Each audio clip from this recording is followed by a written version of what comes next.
Assalomu alaykum, xayrli kun hammaga.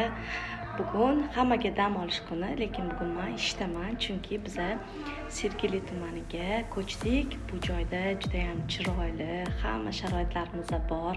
Hozir men sizlarga ozgina obzor qilib beraman. Keng, yorug'.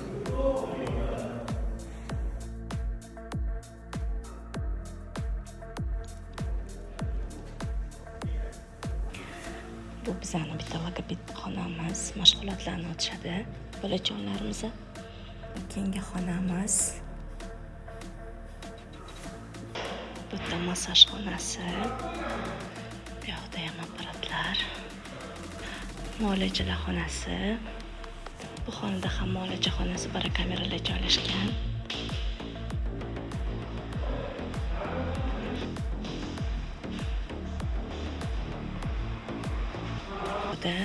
Uzoqdan kelgan bolajonlarimiz uchun palatalar.